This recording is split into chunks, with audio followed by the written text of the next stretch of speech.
Welcome to the Springs in the Desert podcast. We're so happy that you're here with us. We're those friends that you can take with you wherever you are on the path of infertility.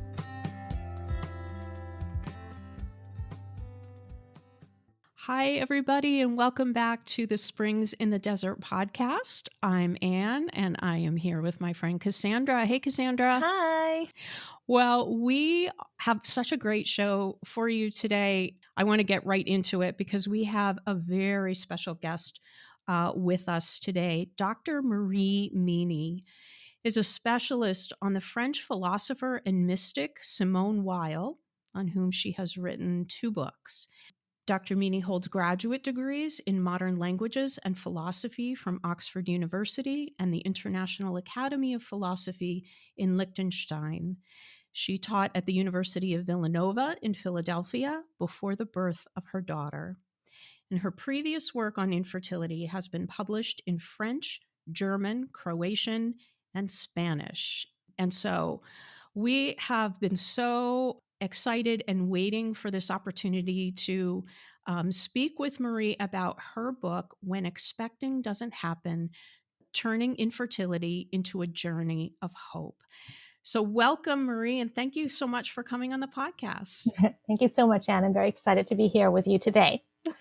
Yeah, so there's so much to get into with this book. But before we do that, we've sort of read these amazing academic credentials that you have, but we'd like to hear a little bit, first of all, about you and a little bit of your story, and then sort of begin to talk about how that led you to write this book. Sure, gladly do that. So we got married wanting to have lots of kids and not thinking that was going to be any problem. And we're surprised, I guess, like many couples to whom that happens. And, the years went by, and some doctors would give us hope, others less. And we're trying to figure out medically what was going on. And, we always embraced the teaching of the church. So we were very grateful for her guidance, but the suffering was so immense. And I just thought, I need some help to deal with us from day to day. How do I just get through the next day with not having kids and not knowing whether I ever will have some? And I was talking to other women going through the same situation. I thought, we can learn from each other's experience. And I definitely realized that with the best of intentions, I'd gotten quite a few things wrong, making things a lot more difficult for myself than I needed to. And so I wrote the first version of this. And so 6 years into my marriage, 2006, 3 years before we had our daughter. So it was written in darkness, not knowing what was going to happen. And it's grown since then. So then in 2009, we had our little miracle baby. And then 2 years later, a miscarriage, which was, of course, heartbreaking, especially, knowing our history and that perhaps no more children would come, and no more did. And that hit me too. And I was really surprised because I thought, once you have a child, nothing can be so bad. Like secondary infertility just can't compare. And of course, it makes a world of difference to have a child rather than have none at all. So don't get me wrong. But I was still surprised by the intensity of the longing and the pain of wanting to have more. So those of you struggling out there with secondary infertility, you have my full sympathy, especially since then. And I just felt compelled to continue writing on this and expanding it. And since I'm multilingual, I published it in German and then in French a few years ago. And then I thought, I need to get back to it in English and just share more of the research I've done in the meantime. And looking at it now from 22 years of experience of this topic. Yeah, I very much appreciate you speaking to that experience of secondary infertility, because that's such a difficult one to address. Even within this ministry, the experience of infertility varies so much from couple to couple and situations. But we find that even within this ministry, where we are walking with women, with couples on all different places on their path, secondary infertility can be particularly isolating and can cause conflict within those of us who have never been pregnant. And just as you mentioned, there can be this temptation to think, well, why aren't you just grateful for what you have? You have what I don't have. And so, I think that's a whole subject of its own that really continues to be unpacked, and a kind of generosity that it calls forth from us, when we're looking at people who want to expand their families and suffer losses or just that great challenge. So anyway, I just wanted to acknowledge that, because I know that there are people in our community who are dealing with secondary infertility, and they feel a particular kind of isolation even within this community that is so open to everyone. Yeah, I can understand that. I mean, infertility is silent suffering in many ways. People don't know what it's like, or know why you don't have any kids. They may just assume it's by choice. So, and then in secondary infertility, well, people will just assume, well, they have kids, so they should be fine. And family thinks, well, now you're over it. What's the deal? You've got your long desired child or your children. But it does. This cross does teach us how to stretch ourselves, doesn't it? To empathize with people we feel when our own heart is breaking. It's tough. Yeah. And I mean, the whole issue is much more complex than I have children, I don't have children, I'm trying. I mean, there's just so much complexity there. So I want to really have us dive into this book a little bit. And, there's so much in it that resonated with me as I was reading it, and also with the mission of Springs in the Desert. I mean, it was as if, I don't know, you sort of read our minds as I was reading the book, because I thought, that's exactly what we've been kind of saying over these last couple of years. But I wanted to point out something that you say in the preface of the book, the quote, "When I speak of infertile couples for the sake of brevity, it is important to forbear from defining them as such, as if infertility were at the heart of their marriage." And in our ministry, we're very careful about the language that we use as well. So can you talk a little bit about why you thought that it was important to kind of add this qualifier to your using the word infertile throughout the book? Yeah, I think, thanks for choosing that point. And I think it's so easy for us and others to define ourselves in terms of our wounds. And, it's painful to feel like people are approaching with this, oh, there's that infertile couple, and you start feeling like you're nothing but this hurt of your infertility. But the point is, of course, you are so much more. You're so much more than your wounds, and God sees all of you. And it is such a healing thing when others approach you in that way of seeing the whole, whatever, Ann and Marie and Cassandra. And that's why I wanted to be careful about how I'm using it, because sometimes one feels oneself also so locked in by this, and one feels one is less of a person.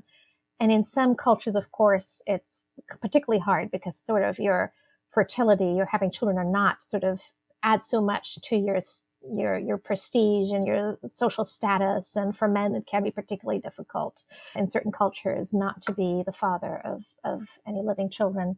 So that's all I wanted to say, I guess, about this. Yeah. I mean, one of the things that we like to say is that infertility is a circumstance. It's not our identity.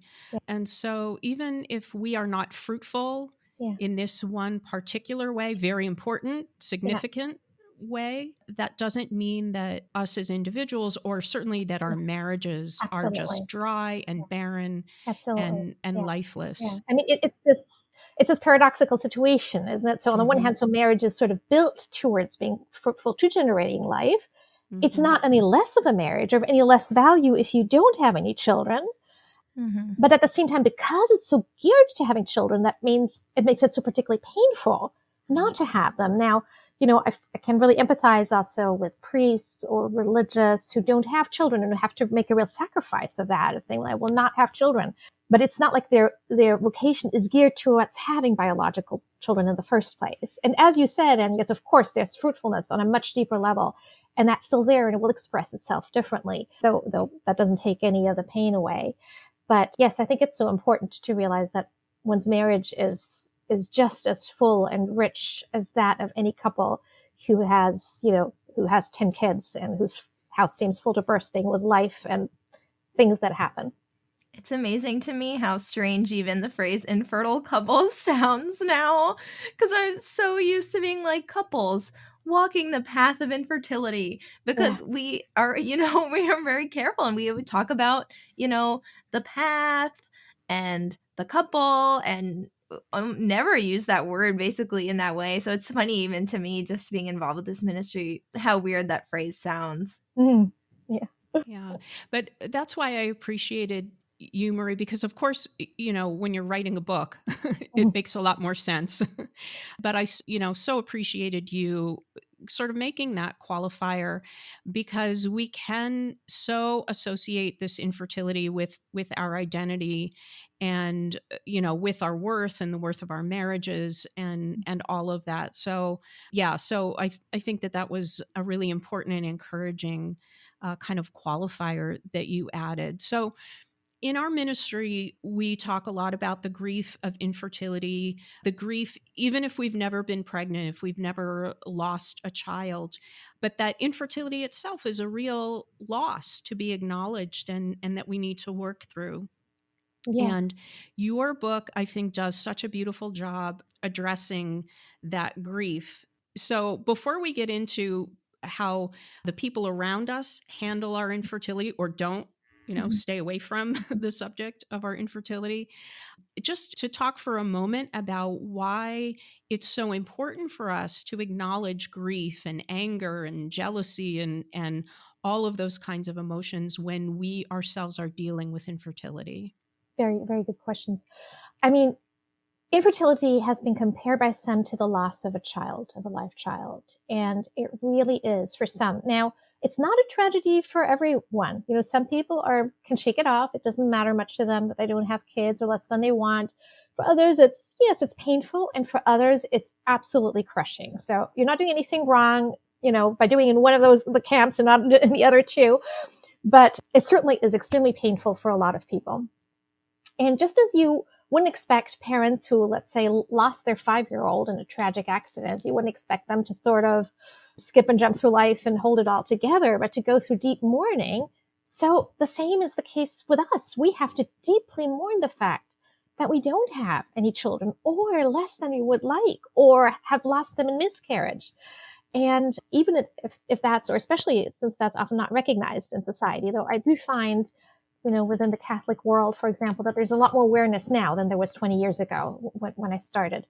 So, first of all, is the realization, yes, this is a tremendous loss. This is something I need to mourn about, and I need to allow myself to mourn about. So I went into this wrongly thinking, I need to be courageous. And of course, courage is a great virtue, and we should be courageous, but it becomes a dead end when it prevents us from actually going through this mourning process. Because if you want to be able to embrace the cross, seeing it from a spiritual perspective, well, you have to see it as a cross. You have to acknowledge it as a cross, and you have to have gone through that pain. And so you're not serving yourself or anybody else by pretending that you're fine. Don't put an act in front of God or yourself or your spouse or your close friends, but bring your grief to God. He's there. He wants to welcome that. He wants to help you through it. You have to mourn through it to sort of realize that you can come out of this darkness, and that it truly becomes a journey of hope. And I think that's the way with all the emotions that are involved in this. So sometimes we can find ourselves very jealous of other couples who have no problems having children, or complaining about having too many children, or children so easily, and are struggling with their own crosses and difficulties. And I think there too, we tend to then sort of flagellate ourselves and thinking, oh, how terrible, I'm jealous. Or other people might say, oh, but you're jealous. How that's really wrong. Well, that, just pretending we're not jealous is not going to help. Again, it's just going to coat it over, and it's going to express itself in other kinds of ways, resentments, passive aggressiveness, anger of some sort. The root of this jealousy is, again, my sadness over my own infertility. That's why I'm envious of the other. And the problem is not the other person who happens to have those children that I so dearly want. The problem is my grief. And therefore, I have to, again, address that grief. And I have to go back to mourning. That's the only way that I can slowly get out of that pattern of jealousy. But, I'd say don't be hard on yourself. Yes, bring it to confession, bring it in front of God, who wants to heal our hearts. But I think as we're going through this mourning process, it's very, very normal to feel that. And I think it's also important not to have false expectations from others, like these couples who have children, and to feel like, well, they should empathize with me. They should see my pain. And often they don't, because, we all have busy lives and we don't necessarily see the hidden pain of others. go with your pain to God, go with your pain to close friends, to good priests, or to therapists if this becomes really, really strong, if it becomes incapacitating, to help you through this process. Yeah, I love that point, that the mourning of the desired child, no matter the amount of whether it's primary or secondary infertility, and of course pregnancy loss when it comes to grief does have its own implications, right? But it's the mourning of the desired child, the gift that hasn't been given, but also of the person I have not been allowed to become. Like, as I'm saying it, I don't think that's exactly the right way to phrase it, but you long to become a mother or a father, but that's not something that's within your own control to make happen, which I think is something we're going to talk about in our next episode with you, about that desire for control and that grasping, but that we can't make ourselves mothers or fathers, and that is something that has to be mourned. But also the implications, not just at the baby stage and when all your friends have had children except you, perhaps, but that lifelong implication of not having children in the home, and of course that the irreplaceable loss of getting to experience pregnancy and those things that make adoption not the quote unquote cure for infertility. But it's just such an important point that yes, there are things to be grieved here. So Marie, something else we wanted to ask you about was in chapter 2 you write that self-pity may be an indication that there are other areas in our life, other sufferings which we haven't yet suffered through, haven't fully accepted yet, and which need to be revisited in the light of God's love for us. And this is just really resonating with me because I feel like there are things in my past, like for those who know my story, going through cancer treatment and getting the hysterectomy and everything, that sometimes it's like, wow, I'm focusing a lot on the infertility, but it's like that is so related and something that I feel like I haven't even fully processed yet. But I just wonder, what are your thoughts on this for our audience? What's the difference too between self-pity and grief? Because then it's like, sometimes it's like, what, I wish I didn't have to go through that, like medically at all. And it's like, is that self-pity? Like, is it grief? What do you think about that? Oh, goodness. Again, like with envy, I would say if it is self-pity, that it is an expression of grief that hasn't been able to fully express itself yet, to have gone through that mourning process. So I'd say be really, all of those, I think we're all in the same boat about this. Be gentle on yourself. Don't be like the moral police, the virtue police, looking at yourself. Am I getting into something? Yeah. Oh, dear. No, well, okay, perhaps I am feeling self-pity, but it's just pain. And, I've got a lot on my plate. I've had a lot of wounds, and it's so easy in these circumstances to feel like a victim of the universe. But I'm not going to stop feeling that way by just telling myself that this is wrong to feel self-pity. It's going to have the opposite effect, just like with envy. So, I'd say be gentle. One needs to be gentle with oneself and patient, and continue with this grieving process. And as I write in my book, at one point I went to a retreat that the Rachel's Ministry retreat, and which is normally for women who've gone through abortions, but they also accept other people. And I was allowed to come in, and I was mourning our miscarriage, and and so much pain had sort of piled up, and I just wept for a weekend. And boy, was that cathartic. I would wish that for everybody, to have that kind of a thing where you can just really, really grieve. And somehow at that point I felt like, wow, I got over a lot of things. Doesn't mean they can't come up. Doesn't mean they're sort of shelved from my life.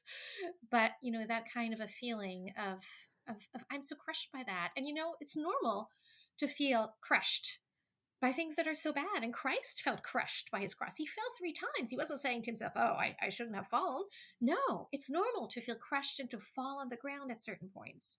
So, let God into this being crushed. I love Mother Teresa. She was very instrumental in also the birth of our daughter. And I loved reading about her and seeing that she speaks about our inner Calcuttas into which we need to let God, because that's where he really wants to go in. And it's that dark place where we feel we're either or both, feel wicked or suffering. And often in suffering, we also feel very tainted and feel just yucky. And often that goes so deep that it's almost impossible for another human person, at least not to reach the very depths. I think other people can come into that. But Christ is the one who can really go down to the very depths. And he's therefore the only one who can heal us in those very, very painful spots. So I'd say, one should bring it to Christ and be patient with oneself. I love how you said that Christ was crushed. I mean, he allowed himself to be crushed. Infertility or whatever challenge, whatever suffering it is. I mean, we don't ask for it. We don't say, yeah, come on, God, bring it on. I'll take that. But he did. And he did it for us, for our salvation.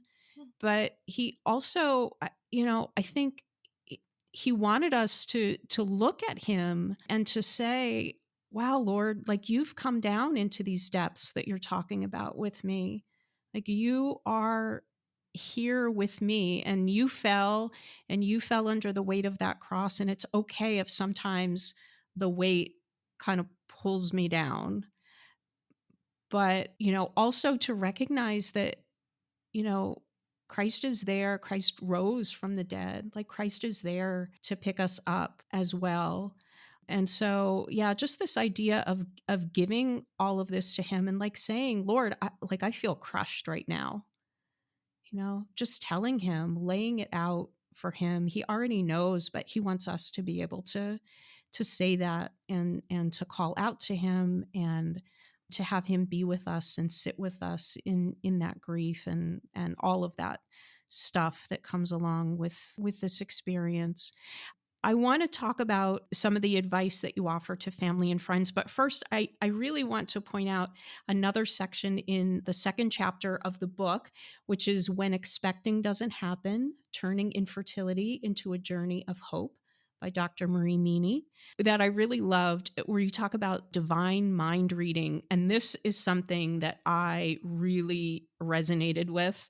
It's a struggle that I have. And I know from a lot of the feedback we get from people in this community, it's something that a lot of us are dealing with. And so can you talk a little bit about what you mean by divine mind reading and how that ends up being kind of a dead end in this process for us? Yeah. Well, I think it's such a fundamental experience in deep suffering that we cry out, why? Why is this happening to me? And of course, if we're believers, then we ask God, why is this happening to me? And we would love to figure out God's mind. We somehow think that if we could see God's purpose in all of this, then it would be much easier to accept. It seems so random and so painful and crushing. So, even though we understand, God is not the one who created suffering or sin, and intellectually we get all of that, but he's still allowing this to happen, and therefore we rightly can ask, why is this happening? And I think it's very problematic. It's very human. It's something that I tend to do a lot, but it's very problematic to get too focused on this because we obviously don't have God's mind, and we tend to think in much too human terms. We think simplistically. So we'll get into the kind of, I deserve this because I've done some bad things in my life, or perhaps I would have been a bad parent and therefore God is preventing that, or, I'm just a victim of the universe. And if we look at the Bible, Job is this great figure in the Old Testament who's just absolutely crushed with so many sufferings. Hardly seems humanly possible to be undergoing so much. And, his friends come to him and they try to make him responsible. Like, oh, you must have done this, that, and the other. And they are shown to be wrong. And God shows them to be wrong. And what is God's answer? Somewhat frustrating again to us and probably to Job. Is like, I am greater than you. You cannot understand my ways. So Job got that answer. And we got an answer already that is much fuller since then, through Christ, God incarnate. So what is his response to suffering? So he healed many, we know that, but he didn't get rid of suffering and death. He didn't use magic, but he took our sins and our suffering on himself so that he's always with us. As I was saying before, God wants to be in these depths of our suffering. So this is where he wants to meet us. And in a way, therefore, to try to figure out why this is happening to me, and I'm not going to find the correct answer to that anyway, by the way, in all likelihood, it's sort of getting me away to where I should be. I shouldn't be in my head. I should be in my heart. And in my heart, I should be with Jesus and on the cross. And you know what? It is a sign of great suffering that it seems so purposeless. You're in a dark night. I mean, Christ felt abandoned on the cross. He was saying, God, why have you abandoned me? It's the Son saying that to the Father. Of course, he was quoting a psalm, but still, that was the experience. So, Christ went through this, we go through this. It feels random, it feels dark, it feels meaningless, but we also know that one day it will be revealed to us. Probably not in this world, in the other. But in the meantime, what do we see? John Paul II, I think, made that so clear that our suffering becomes our vocation. We have to hear a call in it, and we don't like that call. We don't like that cross. It seemed like any other cross at this moment would be better for us than this one. But this will become our path. And even if we'd like to be, that Marie who has 10 kids, and which I'll never be, God is bringing around a miracle and something so much bigger than I could ever have imagined in my very limited human desire for happiness. And we do get an answer, but it is at the level of the heart and not of the mind. And then we get peace when we get that answer. And it is, what is it in infertility that's so painful? Well, there are many things, but the one thing that's so tremendously painful is the longing that we have in our hearts, this tremendous longing. And St. Augustine already spoke about this infinite longing in our hearts that only God can really answer. And our desires are human desires, and however beautiful and great it is to have children, that desire has a kind of infinite character to it that anyway, only God can fulfill. Now, we want to have it all. Of course, there's nothing wrong in having lots of kids and loving God, and God being the one to fulfill completely our deepest desires. But in the meantime, well, we have what we have. This is our path. This is unfortunately our situation. We, in a way, can take a shortcut to that because we can't fool ourselves and say, I'm perfectly happy. No, we're hanging on the cross. We're crushed. But therefore, this can become a quick path to God entering our hearts. And I like that image of the tapestry, that we're just seeing the back of the tapestry, and it looks messy and it doesn't look very nice. But in the next life, we will see it from the other side, and all of what we went through will make sense. Oh, yes. I wrote down that you said in the suffering, there is a call. Oh gosh, there's so much there to ponder. And I think that's actually kind of a good transition into my last question, because the time is flying. This is so good. But in that remaining time that we have, I wanted you to share some of this beautiful wisdom from the book with some of that advice that you offer to family and friends who want to support those of us who are walking this path of infertility. And, that line that you just said about in the suffering, there is a call, I think is like a perfect transition into that, because it takes us a long time. And I know that there are some friends in our community right now who even have a hard time hearing that. They say like, no, it just hurts. There's no call in it for me, because it takes time to recognize that call, right? But I think it's particularly hard for people around us, in our families, in our friends, maybe even our pastors, as they try to counsel and be with us. It's hard to recognize that there could be a call in that suffering, because they so often just want to get rid of it for us, or they sort of fumble around with these insensitive remarks or intrusive questions and all of that. So I wonder if you could share a little bit of that sort of advice. So we can't touch on everything. There are so many good things that you have to say in that section, assuming the best when others hurt us. But what are some of the things that you can offer to a family member or friend who is walking with and wants to support someone who's carrying this cross of infertility? Yeah. So it's often like that we feel we don't have the words to express our suffering when we're in the middle of it. And so we don't seem to be able to convey to our family and friends just the hell we're going through. And it's extremely painful and makes matters worse. And that was one of the reasons why I also wrote the book. I said at first it was in order to make it more bearable for myself to find ways of dealing with it in the everyday. But it was also something that I felt, well, you can just give it to a friend, family member. All they need to do is really read that one chapter, and that should help them along. So because I feel for family and friends, as you were saying, Anne, they would love to help. They would would love to fix you. They would love to just, get you off the cross. And unfortunately they can't.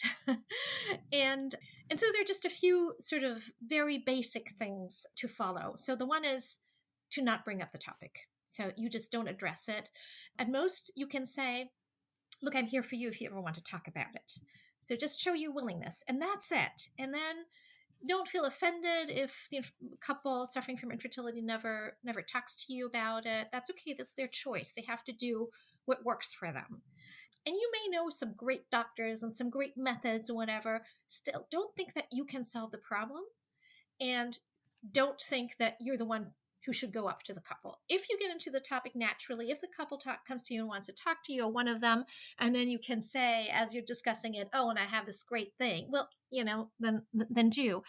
But it's so easy to get impatient with others. And I think we've all been there with others who are suffering, because you feel after a while, well, this should go away. Aren't they doing something wrong that it's still so painful? I mean, come on.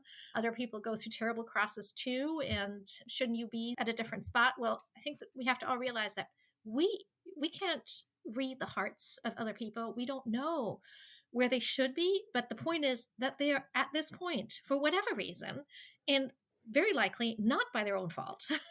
And God is working with them, and they're trying to work their way through it. So the main thing is to be patient. And where does patience come from? That word pati, it means to suffer. So patience means to suffer along. And that's where compassion comes from. So this kind of patience that it takes to be under the cross with another person for whom I may be able to do absolutely nothing other than stand there and be with them. And if they want to talk, then you can talk. If they want to express their pain, and then you're just there to receive it, then that's good. But you're not going to be able to take them down. But you're doing, the thing for family and friends is they feel so helpless, and they feel like they're doing so little. But being truly compassionate is tremendous. It is so healing. Because if the couple senses real compassion, then they will go to that person more easily and confide in them, and then get more healing by just feeling that kind of warmth, that kind of, I'm so sorry. All you have to say is, I am so sorry that you're going through this pain. And if it comes from the heart, it will really resonate with the other person. And that may lead to the other person, to the people suffering, to be able to really grieve and mourn. And anything that we do where we really grieve and mourn is actually part of the healing process. So you are doing a tremendous job. You're like the Mother of God and St. John underneath the cross. You're like Simon of Cyrene carrying the cross with Christ. It is something absolutely astounding that you can do, though it doesn't show in a way. You don't have many external signs. So that's it in a nutshell. I love that. It strikes me that just as in the suffering that we go through with infertility or the loss of a child, there is a calling. There is a calling for the people who walk with us as well. And it's sort of a simple calling, right? Just be present, just love. Mm-hmm. But a difficult one, because we want to take away the suffering. We want to pull that other person down off the cross. But what a tremendous gift it can be when the people around us just simply love us and affirm us for who we are, and affirm our marriages. So simple, and yet, so difficult. Marie, your book, When Expecting Doesn't Happen, Turning Infertility into a Journey of Hope, is just filled with not just wisdom like what you've shared today, but I just think so much encouragement and hope. And so we are just so grateful that you spent this time with us, and we really look forward to you joining us again to unpack a little bit more of the book. So thank you so much for being with us. Thank you. Thank you, Ann and Cassandra. It's been a pleasure. And thank you to everyone for listening. Until the next time, it is our honor to walk with you.